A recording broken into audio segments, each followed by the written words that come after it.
आठवां किस्सा गरीक बादशाह और हकीम दूबा का। फारस देश में एक रूमा नामक नगर था।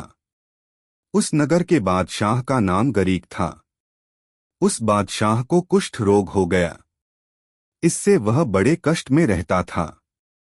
राज्य के वैद्य हकीमों ने भांति भांति से उसका रोग दूर करने के उपाय किए, किंतु उसे स्वास्थ्य लाभ नहीं हुआ। संयोगवश उस नगर में दूबा नामक एक हकीम का आगमन हुआ।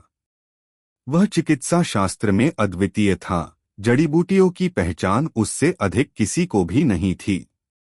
इसके अतिरिक्त वह प्रत्येक देश की भाषा तथा यूनानी, अरबी, फारसी इत्यादि अच्छी तरह जानता था। जब उसे मालूम हुआ कि वहां के बादशाह को ऐसा भयंकर कुष्ठ रोग है जो किसी हकीम के इलाज से ठीक नहीं हुआ है, तो उसने नगर में अपने आगमन की सूचना उसके पास भिजवाई और उससे भेंट करने के लिए स्वयं ही प्रार्थना की। बादशाह ने अनुमति दे दी तो वह उसके सामने पहुंचा और विधिपूर्वक दंडवत प्रणाम करके कहा, मैंने सुना है कि नगर के सभी हकीम आपका इलाज कर चुके और कोई लाभ न हुआ। यदि आप आज्ञा करें तो मैं खाने या लगाने की दवा दिए बगैर ही आपका रोग दूर कर दूं। बादशाह ने कहा, मैं दवाओं से ऊब चुका हूं। अगर तुम बगैर दवा के मुझे अच्छा करोगे तो मैं तुम्हें बहुत पारितोषिक दूंगा। दूबा ने कहा, भगवान की दया से मैं आपको बगैर दवा के ठीक कर दूंगा। मैं कल ही से चिकित्सा आरंभ कर दूंगा।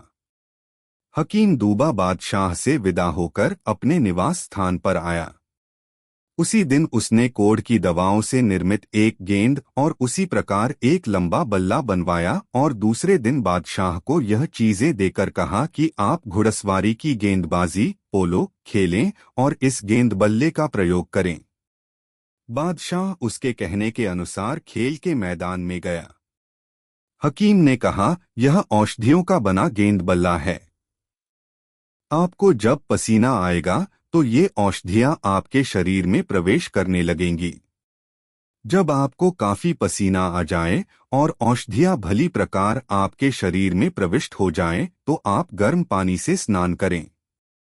फिर आपके शरीर में मेरे दिए हुए कई गुणकारी औषधियों के तेलों की मालिश होगी। मालिश के बाद आप सो जाएं। मुझे विश्वास है कि दूसरे दिन उठकर आप स्वयं को निरोग पाएंगे। बादशाह यह सुनकर घोड़े पर बैठा और अपने दरबारियों के साथ चौगान, पोलो खेलने लगा। वह एक तरफ से उनकी ओर बल्ले से गेंद फेंकता था और वे दूसरी ओर से उसकी तरफ गेंद फेंकते थे। कई घंटे तक इसी प्रकार खेल होता रहा। गर्मी के कारण बादशाह के सारे शरीर से पसीना टपकने लगा और हकीम की दी हुई गेंद और बल्ले की औषधियां उसके शरीर में प्रविष्ट हो गईं। इसके बाद बादशाह ने गर्म पानी से अच्छी तरह मलमल कर स्नान किया। इसके बाद तेलों की मालिश और दूसरी सारी बातें जो वैद्य ने बताई थीं की गईं।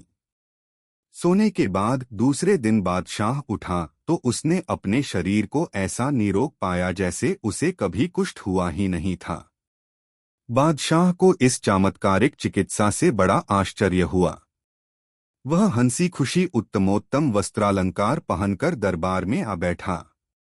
दरबारी लोग मौजूद थे ही। कुछ ही देर में हकीम दूबा भी आया। उसने देखा कि बादशाह का अंगन कुंदन की तरह दमक रहा है। अपनी चिकित्सा की सफलता पर उसने प्रभु को धन्यवाद दिया और समीप आकर दरबार की रीति के अनुसार सिंहासन को चुंबन दिया। बादशाह ने हकीम को बुलाकर अपने बगल में बिठाया और दरबार के लोगों के सन्मुख हकीम की अत्यधिक प्रशंसा की। बादशाह ने अपनी कृपा की उस पर और भी वृष्टि की। उसे अपने ही साथ भोजन कराया। संध्याकालीन दरबार समाप्त होने पर जब मुसाहिब और दरबारी विदा हो गए तो उसने एक बहुत ही कीमती खिलत, पारितोषक राजवस्त्र और 60,000 रुपये इनाम में दिए। इसके बाद भी वह दिन प्रतिदिन हकीम की प्रतिष्ठा बढ़ाता जाता था। वह सोचता था कि हकीम ने जितना उपकार मुझ पर किया है, उसे देखते हुए मैंने इसके साथ कुछ भी नहीं किया।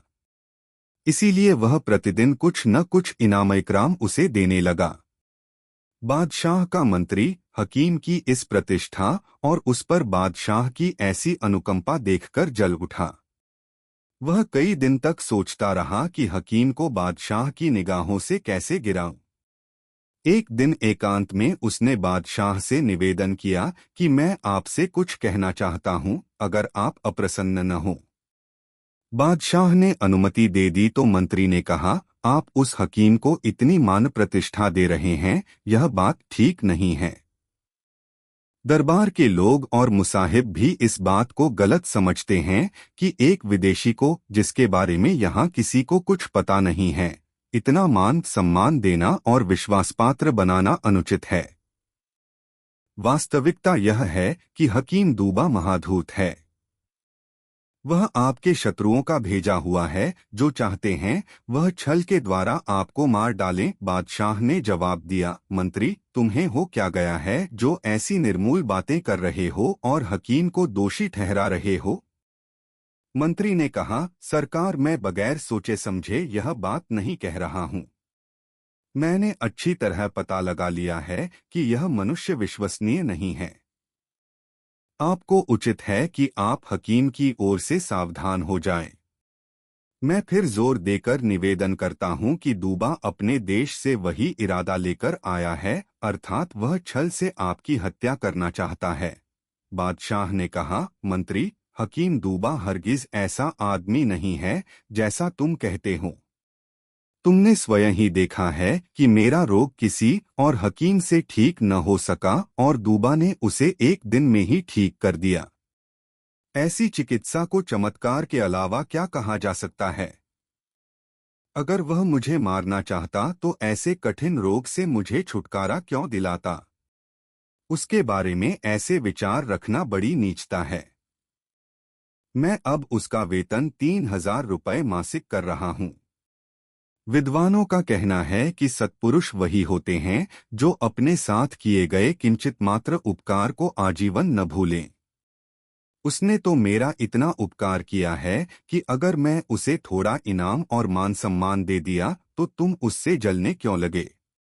तुम यह न समझो कि तुम्हारी निंदा के कारण मैं उसका उपकार करना छोड़ दूंगा। इस समय मुझे वह कहानी याद आ रही है जिसमें बादशाह सिंदबाद के वजीर ने शहजादे को प्राणदंड देने से रोका था। मंत्री ने कहा, वह कहानी क्या है? मैं भी उसे सुनना चाहता हूँ, बादशाह गरीक ने कहा। बादशाह सिंदबाद की सास किसी कारण सिंदबाद के बेटे से नाराज थी। उसने छलपूर्वक शहजादे पर ऐसा भयंकर अभियोग लगाया कि बादशाह ने शहजादे को प्राणदंड देने का आदेश दे दिया। सिंदबाद के वजीर ने उससे निवेदन किया कि महाराज, इस आदेश को जल्दी में न दें।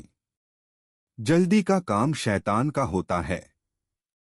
सभी धर्मशास्त्रों ने अच्छी तरह समझे बूझे बगैर किसी काम को करने से मना किया है। कहीं ऐसा न हो कि आपका उस भले आदमी जैसा हाल हो जिसने जल्दबाजी में अपने विश्वासपात्र तोते को मार दिया और बाद में हमेशा पछताता रहा। बादशाह के कहने से वजीर ने भद्र पुरुष और उसके तोते की कहानी इस तरह सुनाई। वजीर ने कहानी सुनाना आरंभ किया।